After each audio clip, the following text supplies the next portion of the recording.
High বন্ধুরা, আমি সৃজা। কেমন আছো তোমরা সবাই?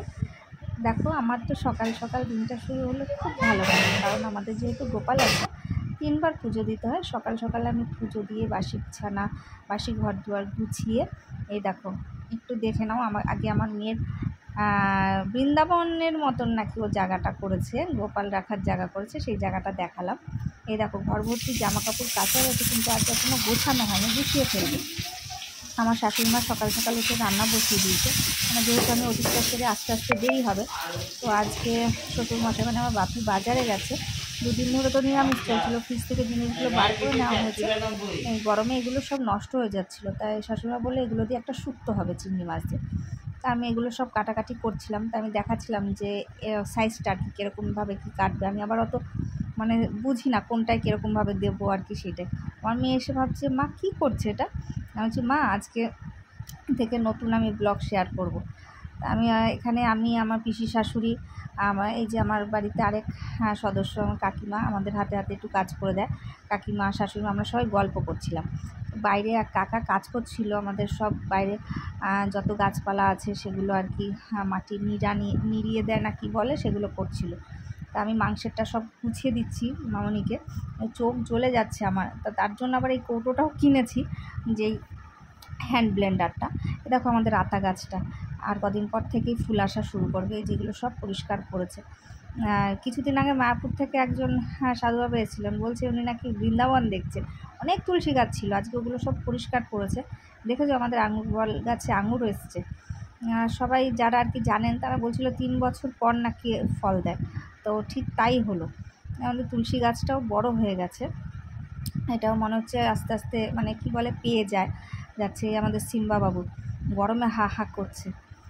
শাশুড়ি মা চাটনির আমটা কেটে নিচ্ছে, আমাকে বললো তুমি সব এগুলো মাছ মাংসগুলো ধুয়ে আমাকে একটু গুছিয়ে দাও আগে। তা আমি মাছটার মাংসটা নিয়ে গিয়ে ধুতে গিয়ে সিম্বাদের খাবারটা বসিয়ে দিয়েছিলাম, আর এটা আমটা সেদ্ধ করা হচ্ছিলো, ওদের ভাতও হয়ে গেছে। মামনিকে বললাম তুমি খেয়ে নাও, বাদ বাকি পরে করো। সব রেডি ছিল, মাংসটা বসিয়ে দিয়েছিল। উফ, কি লাল লাল কষা কষা গো। স্নান করতে যাওয়ার আগে মামনির হাতে হাতে সব করে দিয়ে, এই যে দেখো সব হয়েও গেছে। এটা চাটনি, এটাই চিংড়ি মাছ দিয়ে শুক্তোটা হয়েছিল, মাছের মাথা দিয়ে মুগ ডাল। এটা হচ্ছে ভাজা, মাছ ভাজা আছে, তারপরে কিছু ভাজাও করা হয়েছে, পটল ভাজা, বেগুন ভাজা। আর এটা হচ্ছে সেই কষা মাংস। উফ, গরমে না খেতে পাচ্ছে না। মেয়ে বলেছে আজকে ওকে একটু প্যাক মাখিয়ে দিতে, তো প্যাকটা মাখিয়ে দিয়ে আমি স্নান টান করে এসেছি। স্নান করে এসে একটু ক্রিম ট্রিম মেখে এখন এই গোপালকে আবার সেবা দিলাম, দিয়ে আমার বড় মাকেও জল মিষ্টি দিলাম, দিয়ে এবার যাচ্ছি। আমার 2 জায়গার ঠাকুর কমপ্লিট হয়ে এবার আমার ওপরে ঠাকুর ঘরে যাচ্ছি। এই যে এই সিংহাসনে আর কি থাকে, এটা আমার বাবার বাড়ির থেকে আর কি দিয়েছিল। মা এখন পূজা আজটা ওপরে যেতে পারে না করতে, তাই মা আমাকে সিংহাসনটা দিয়ে দিয়েছে। আর এই পাশে যে সিংহাসনটা তোমরা দেখলে, এটা আমার দাদা শ্বশুর, দাদু নিজে হাতে এই সিংহাসনটা তৈরি করে গেছে, তো তার এসে আর পারছিলাম না।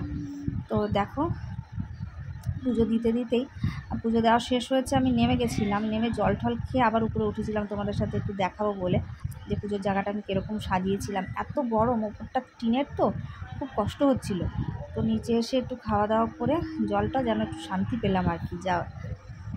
যান ফিরে আর লাভ হলো না, এত কাজ। এখন সেই দুপুরের পর আর ভিডিও কমপ্লিট করতে পারিনি, ঘুমিয়ে পড়েছিলাম, এত টায়ার্ড লাগছিল।